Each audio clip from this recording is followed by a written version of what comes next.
Olá, meus amados, vamos aqui para a nossa última parte, de introdução à química, matéria e energia.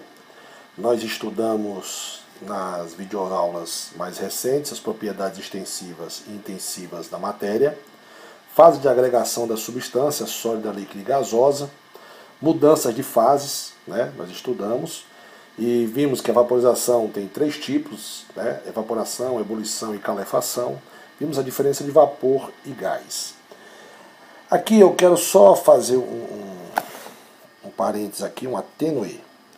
Olha que palavra bonita, atênue. Para o seguinte, Se eu conhecer o ponto de fusão e o ponto de ebulição de uma substância, sabendo qual o estado físico da temperatura ambiente, em qualquer outra temperatura. Então, por exemplo, se a temperatura que uma substância esteja, por exemplo, a temperatura ambiente for menor que a temperatura de fusão e a temperatura de ebulição da substância, essa substância será sólida. Se a temperatura ambiente, a temperatura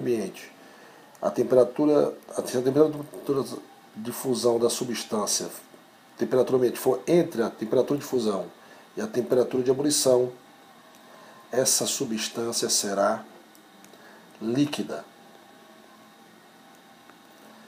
Se na temperatura ambiente for maior que a temperatura de ebulição e a temperatura de fusão, a substância estará gasosa.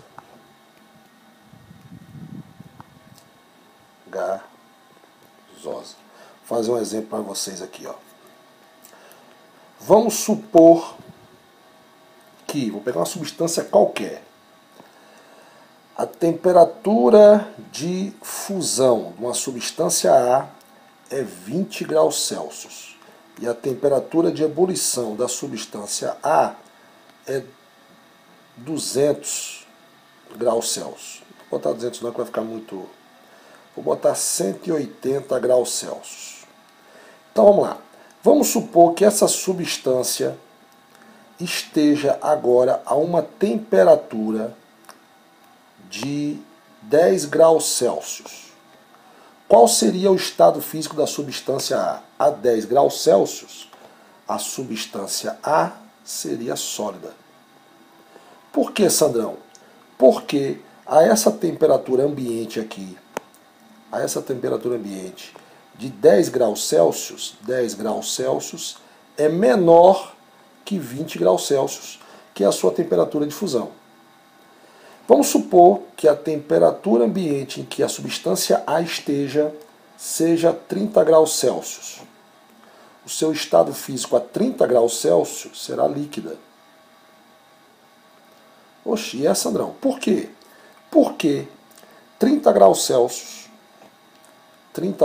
que é a temperatura em que a substância A está, é maior que 20 graus Celsius, que é a temperatura de fusão da substância, que é menor que 180, que é a temperatura de ebulição da substância.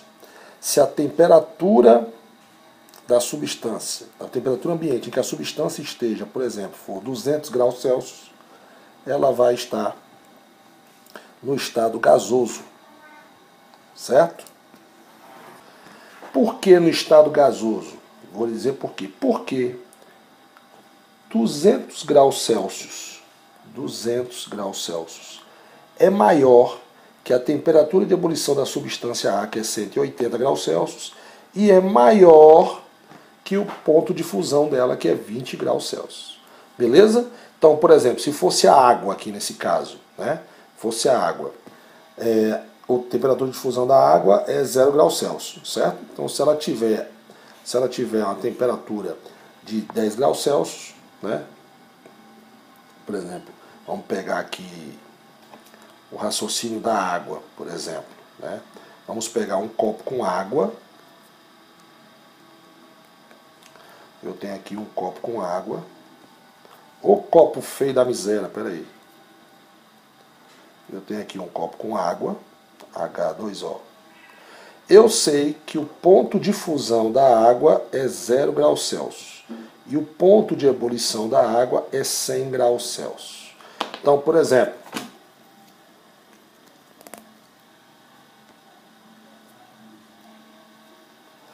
a uma temperatura ambiente de menos 2 graus Celsius, a água seria o quê? A água estaria líquida. Certo? Seria líquido. Porque é menor que o seu ponto de fusão. Se a temperatura ambiente que a água estiver, por exemplo, for 50 graus Celsius, a água será... Desculpa, eu quero só fazer uma correção, desculpa. Aqui, ó.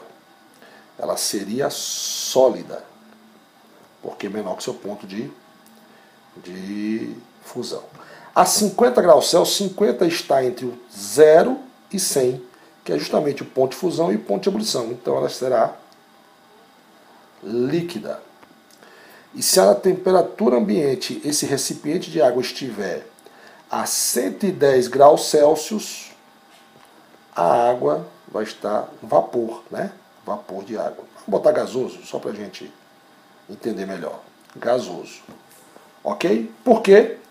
Porque 110 é maior que o ponto de ebulição da água e maior que o ponto de fusão da água também. Ok, meus amados? Bora para o próximo aqui? Vamos falar agora do quarto estado físico, né?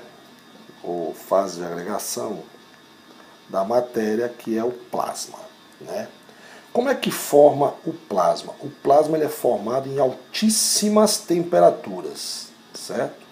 Em altíssimas temperaturas.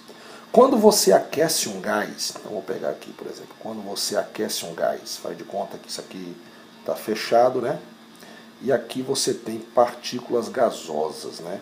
Você tem partículas gasosas aqui. Quando você aquece um gás, né? Em altíssimas temperaturas, isso aqui você está aquecendo esse gás em altíssimas temperaturas, certo? Além de ocorrer a dissociação da molécula, né, formando os átomos, ou seja, por exemplo, se você tiver o O2, né, vamos pegar aqui o O2, e o O2 você sabe que é o oxigênio ligado com oxigênio. Se você não teve essa ligação, não tem problema, você vai entender.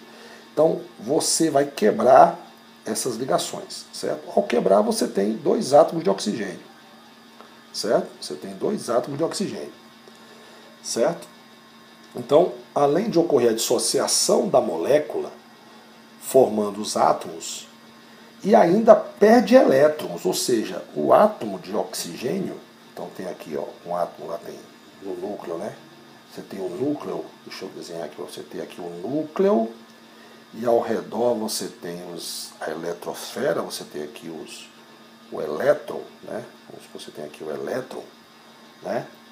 Então, além de você dissociar a molécula, o átomo ainda vai perder esse elétron, havendo a formação de quê? De elétrons livres. Você vai formar elétrons livres.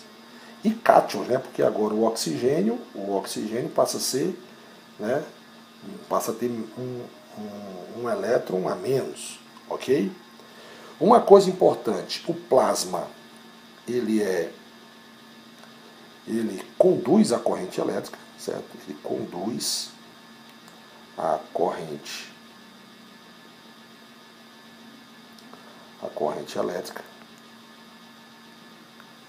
elétrica, e não possui forma e nem volume definido, certo? Não possui forma e nem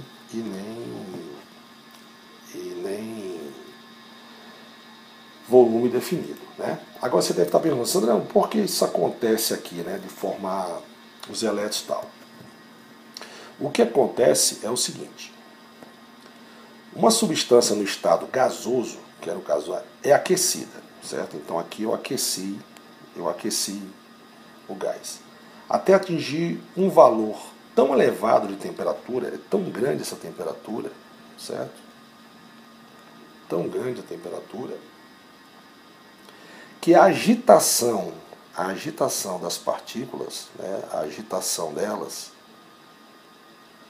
a agitação térmica dessa molécula, supere a energia de ligação que mantém as ligadas. Então aqui tem uma energia, né? A energia de ligação aqui, ó.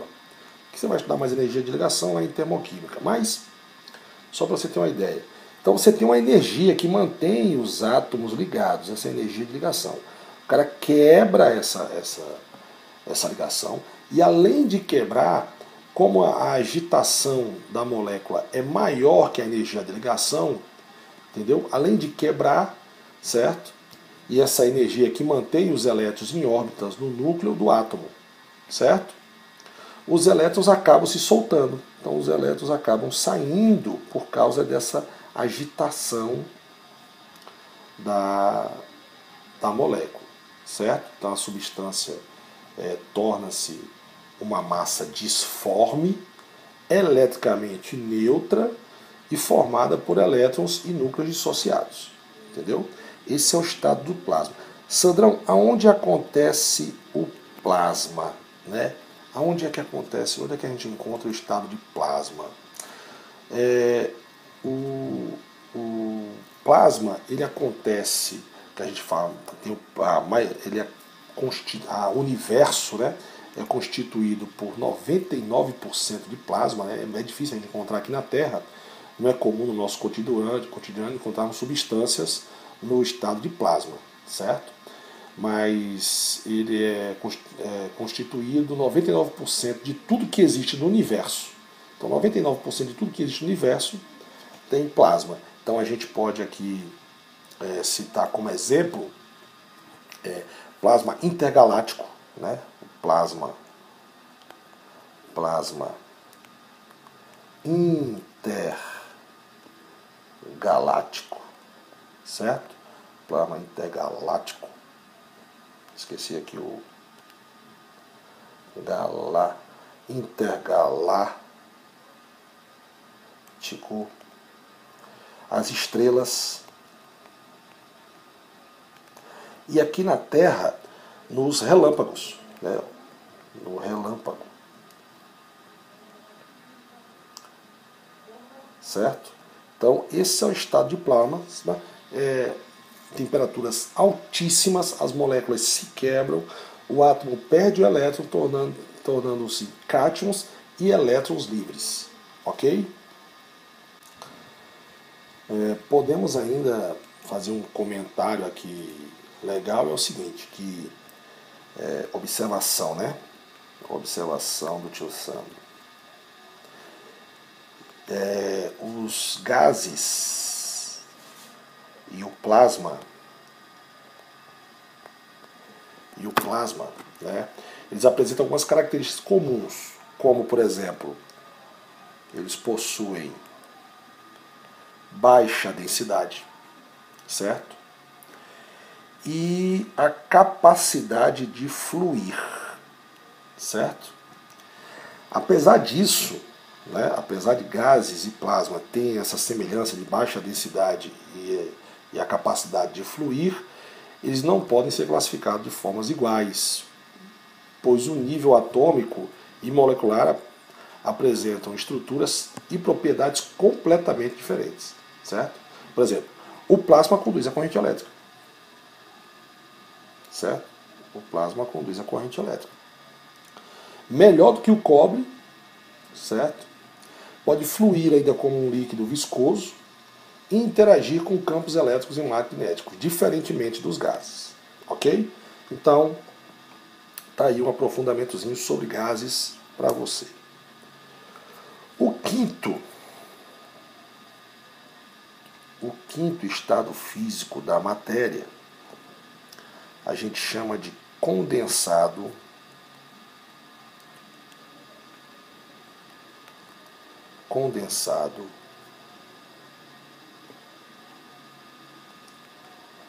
de Bose-Einstein.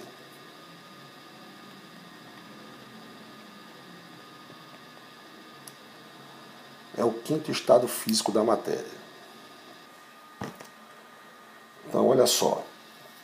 O condensado de Bose-Einstein é encontrado em temperaturas muito baixas, então em baixíssimas temperaturas, próximo do zero absoluto. Próximo do zero absoluto. Que faz a molécula, esse zero absoluto, que faz a molécula entrar em colapso. Certo? O condensado de Bose-Einstein possui características de ambos estados sólido e líquido, como supercondutividade, certo? Porque sólido e líquido tem como supercondutividade e superfluidez. Supercondutividade e superfluidez. Ok? Esse estado da matéria, a existência desse estado da matéria foi inicialmente prevista por Einstein em 1925, certo? No segmento, o trabalho é efetuado por um cientista chamado Bose, por isso que recebe o nome de Bose-Einstein. O condensado de Bose-Einstein, ele tem uma coisa interessante, que se estiver dentro de um recipiente, por exemplo, se você estiver dentro de um recipiente, mesmo em baixíssimas temperaturas, ele estiver dentro de um recipiente, ele sai para fora, é até a redundância, né? Sair para fora, ele sai para fora, porque a fluidez supera a gravidade devido à adesão das suas partículas,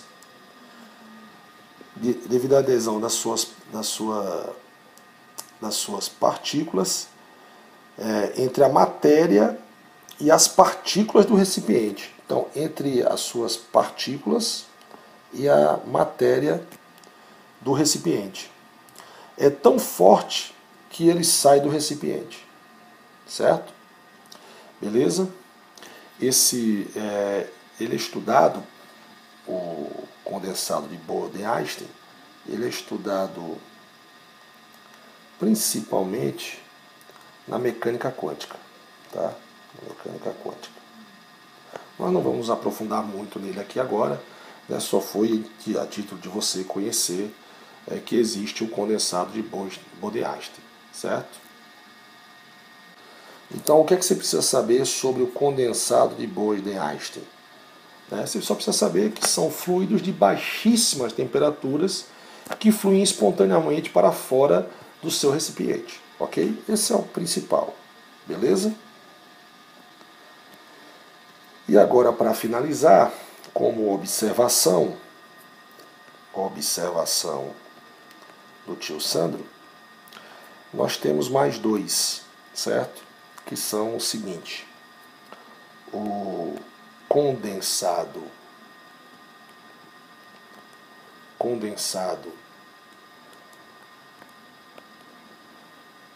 fermiônico e o